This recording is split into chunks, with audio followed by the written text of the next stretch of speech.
Hello everyone, ফিরে এলাম জামাই বাজারের নেক্সট এপিসোড ভিডিও নিয়ে আপনাদের মাঝে।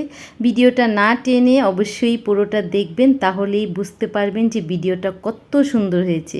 প্রতিটা মাই চায় তার মেয়ের জামাইকে আদর আপ্যায়ন করে খাওয়াতে, তবে মেয়ের জামাইরা যদি ভালো হয় তাহলে তো আর কোনো কথাই নেই। আমার মার 4টি মেয়ে আর আমরা 4 বোন। 4 বোনের জামাই ভীষণ ভালো। ছোটো বোনের জামাই এই যে কত কত বাজার নিয়ে এসেছে। ছোটো বোনের জামাই সৌদি আরব থেকে এসেছে কুরবানি ঈদের 4 দিন আগে। শুধু ছোটো বোনের জামাই না, ছোটো বোনের দেবরও এসেছে। 2 ভাই মিলে একসাথেই বাংলাদেশে এসেছে ঈদ করার জন্য আমাদের সাথে। তো এই যে ঈদের 2 দিন পরেই গ্রামে চলে এসেছি আমরা সবাই। তারপরের দিন এই যে আজকে জামাই বাজার করেছে, ছোটো বোনের জামাই বাজার করেছে। দেখুন কি সুন্দর সুন্দর তরতাজা দেশি চিংড়ি মাছ, বড় বড় 2টা বড় বড় সাইজের পদ্মা নদীর তাজা ইলিশ মাছও নিয়ে এসেছে। মাছ 2টার পেটেই ডিম আছে, দেখতে যে কি দারুণ লাগছে। মাছ 2টা রূপালি কালার, ইলিশ মাছ 2টা দেখতে অনেক সুন্দর লাগছে। আর পাঙ্গাস মাছটাও কিন্তু অনেক তরতাজা, অনেক ওজন, অনেক বড় মাছ। দেশি নদীর পাঙ্গাস মাছ খেতে অনেক মজা। ছোটো বোনও ভিডিও করছিল। আর এই যে দেখতে পাচ্ছেন কত বড় একটা রুই মাছ নিয়ে এসেছে। তো শুধু মাছই না, এই যে একটা নতুন কলসি দেখতে পাচ্ছেন, এই কলসির ভিতরে দুধ নিয়ে এসেছে, পায়েস রান্না করে খাবে। আর ডাব নিয়ে এসেছে অনেকগুলা। বাজার করতে করতে এই গরমে হাঁপিয়ে গেছে, ক্লান্ত হয়ে গেছে। তৃষ্ণা মিটানোর জন্য কচি কচি ডাব নিয়ে এসেছে আমাদের বিয়াই। তো আমাকেও একটা ডাব দিছে খাইতে। ডাব খাওয়ার পর এখন ডাবের ভিতরে যে কচি নারিকেল, সেই নারিকেলও সবাই এখন উঠায় উঠায় খাচ্ছে। তো কচি নারিকেল খেতে কিন্তু অনেক মজা। জামাইরা কিন্তু শুধু মাছই আনে নাই, মাছের সাথে বিভিন্ন তেল মশলা থেকে শুরু করে চাল, শসা, লেবু, ধনেপাতা সম্পূর্ণ কিছু আনছে। আমাদের জামাইরা এমনই, বাজার করলে কোনো জিনিসের ত্রুটি রাখে না। ছোটো বোনের জামাই বাজার করেছে, সম্পূর্ণ জিনিস নিয়ে এসেছে, কোনো জিনিস বাদ রাখেনি। আর এদিকে আমাদের বিআই সাহেব ডাব কেটে কেটে খাওয়াচ্ছে সবাইকে। আমাকেও একটা দিছে, নিজে খাই নাই এখন পর্যন্ত, সবাইকে দিতে দিতে তো আমাকে একটা দিছে। আর এদিকে সবাই ঘরের মেঝেতে সিঁড়িতে বসে বসে কচি ডাবের পানি খাচ্ছে, আবার ডাবের পানি খেয়ে এখন নারিকেল খাচ্ছে। আর হ্যাঁ, কচি ডাবের পানি দিয়ে ফেস ওয়াশ করলে ফেসটা কিন্তু অনেক গ্লো করে। আর ফেসের জন্য কচি ডাবের পানি কিন্তু অনেক অনেক উপকার। এদিকে সবাই এই যে বোনেরাও কচি ডাব নিয়ে ভিডিও করছে, আর আমি এখন কচি ডাবের পানি খাচ্ছি। এই গরমে কী যে ভালো লাগছে বলে বোঝাতে পারবো না। কচি ডাবের পানি গরমে খেতে অনেক মজা। তো আমি ডাবের পানিটা সম্পূর্ণ খেয়ে এখন ডাবের খোসাটাকে নিয়ে যাচ্ছি ফেরে, তারপর নারিকেল বের করে খাবো। এই যে দেখুন কি সুন্দর নারিকেল হয়েছে। আমার নারিকেলটা অনেক মোটো হয়েছে, তো আমার কাছে খেতে যে কী ভাল লাগে। আমি নারিকেল খাওয়া শেষ হয়ে গেছে, তো খোসার ভিতরে কিছু কিছু পাতলা অংশ আছে, সেটাও আমি চামচ দিয়ে কুড়িয়ে কুড়িয়ে নিচ্ছি খাওয়ার জন্য। কারণ আমার কাছে এই কচি ডাবের নারিকেল খেতে অনেক মজা লাগে। ঝুনা নারিকেলের চাইতে আমার কাছে এই কচি নারিকেল খেতে অনেক অনেক মজা লাগে। এদিকে চিংড়ি মাছগুলোও কেটে কুটে পরিষ্কার করে নিয়েছে। আর আমার বাবা এখন রুই মাছটা গোসলখানায় নিয়ে এসেছে, চামচ দিয়ে আঁশটাগুলো একটু উঠিয়ে দিচ্ছে, কারণ যেই বড় মাছ কাটতে তো অনেক কষ্ট হবে।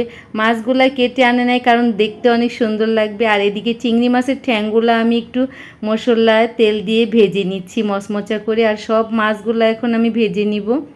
আমি কিন্তু একা কাজ করছি না, এদিকে ফাঁকে ফাঁকে আবার একটু ঠ্যাংটা ভাজা হয়েছে কিনা খেয়ে দেখছি। চিংড়ি মাছের ঠ্যাং কিন্তু অনেক মজা, ভেজে খেয়ে দেখবেন আপনারা অবশ্যই, না খেয়ে থাকলে। আমরা সব বোনেরা মিলেই খাবো।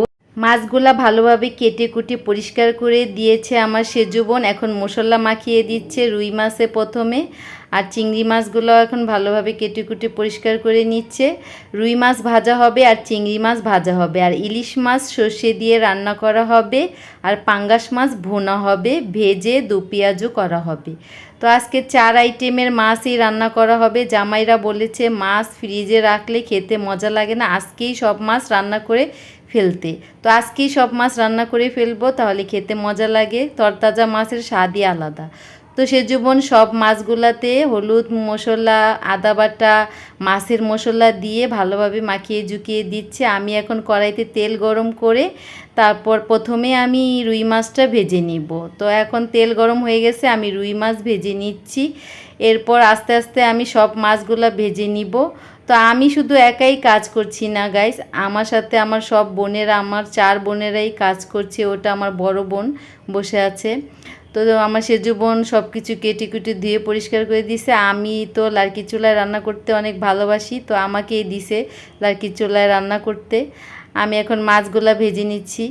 লার্কি চুলা রান্না করতে আমার অনেক ভালো লাগে। আমি শহরেও তো একটা লার্কি চুলা বানিয়ে তারপর রান্না করি। গ্রামে আসলে আমার লার্কি চুলায় রান্না করতেও ভালো লাগে, আর লার্কি চুলার রান্না খেতে যে কী যে মজা লাগে। তো মাছগুলা আস্ত রাখে নাই, রুই মাছগুলা মাঝখান থেকে ফেলে দিছে, তাহলে মশলা ভালোভাবে ঢুকবে আর মচমচাভাবে ভাজা হবে, খেতেও ভালো লাগবে। তো আমি যে রুই মাছগুলো প্রথমে একটু মচমচা করে ভেজে নিচ্ছি। আর এই যে মোরগটা দেখতে পাচ্ছেন, এটাও জব করে ফেলেছে। জামাইরা 4টা মোরগ আনছিল, তো ওই 4টা মোরগের সাথে আমার বাবা যে মোরগটা পালতো ওই মোরগটাও জব করে ফেলছে। মোট 5টা মোরগই জব করে ফেলছে। সবগুলা মোরগই এখন কেটে কুটে ধুয়ে পরিষ্কার করে দিয়েছে। এখন আমি চিংড়ি মাছগুলো ভেজে নিচ্ছি। তো অল্প অল্প করেই ভেজে নিচ্ছি সবগুলা। চিংড়ি মাছ তো একসাথে ভাজলে ভালোভাবে ভাজা হবে না, কারণ চিংড়ি মাছের দু পেঁয়াজও হবে না। চিংড়ি মাছ তো বড় বড় সাইজে, সেজন্য আস্তই ভাজা হবে। গরম গরম ভাতের সাথে পোলাওয়ের সাথে খেতে অনেক মজা লাগে। তো আমি আস্তে আস্তে চিংড়ি মাছই ভেজে নিচ্ছি। সবগুলা মাছ ভেজে নিব। তো ভাজা অলরেডি হয়ে যাচ্ছে, আর এইদিকে বৃষ্টিও পড়ছে, সেজুবন দাঁড়িয়ে আছে। তো আমি রান্না করছি এই গরমে, আবার বৃষ্টি পড়ছে, খুব ভাল লাগছে আমার কাছে। বৃষ্টিতে ভিজে ভিজে রান্না করছি, তেমন একটা গরম লাগছে না। তো মাটির চুলায় রান্না করতে কিন্তু অনেক মজা, অনেক ভালো লাগে আমার কাছে গ্যাসের চুলা চাইতে। লার্কি চুলা রান্না অনেক ভালো লাগে। আর এইদিকে এই যে মোরগের জন্য আমি মশলা কষিয়ে নিয়েছি। এখন রোস্টের জন্য বড় বড় এই যে রানের পিসগুলো আগে দিয়ে দিচ্ছে আমার সেজু বোন। আমি এখন মাংসটা ভালোভাবে কষিয়ে নিব। আমি কিন্তু একা কাজ করছি না গাইস, আমার সাথে আমার 4 বোন, আমার মা, আমার ছোটো ভাইয়ের বউ কাজ করছে। তো আমি এই যে রোস্ট রান্না করে ফেলেছি। এখন আমার সেজু বোন রোস্টগুলা বেড়ে নিচ্ছে একটা বোলের মধ্যে করে জামাইদের জন্য। রোস্টের কালারটা কিন্তু অনেক সুন্দর হয়েছে। দেশি মোরগের রোস্ট অনেক মজা হয়েছে খেতে। তো আমার মা পোলাও রান্না করেছে, আর আমি এখন দুধ জাল করছি পায়েস রান্না করার জন্য। কারণ খাবারের শেষে একটু মিষ্টি জাতীয় জিনিস হলে কী যে ভাল লাগে খেতে, তাই না? খাবারের শেষেই তো মিষ্টি খেতে হয়। তো 11 কিলো দুধ দিয়ে আমি এখন পায়েস রান্না করছি। আর এইদিকে গরম গরম পোলাও রান্না রেডি। সবার জন্য এখন খাবার পরিবেশন করতে নিয়ে যাব। জামাইদেরকে প্লেট সাজিয়ে দেওয়া হয়েছে। এখন 2 জামাই মিলে আর ছেলেরা মিলে খেয়ে নিবে। আমরা 4 বোন মিলে পরে খাবো সবাই একসাথে। তো ভিডিওটা কেমন লাগলো গাইস? আশা করি ভালো লেগেছে। ভালো লাগলে অবশ্যই একটা লাইক কমেন্ট শেয়ার করে দিন, আর আমার পেজে ফলো দিয়েন সবাই। আজ এই পর্যন্তই, ভালো থাকবেন সবাই। আবার দেখা হবে নেক্সট ব্লগ ভিডিওতে। আল্লাহ হাফেজ।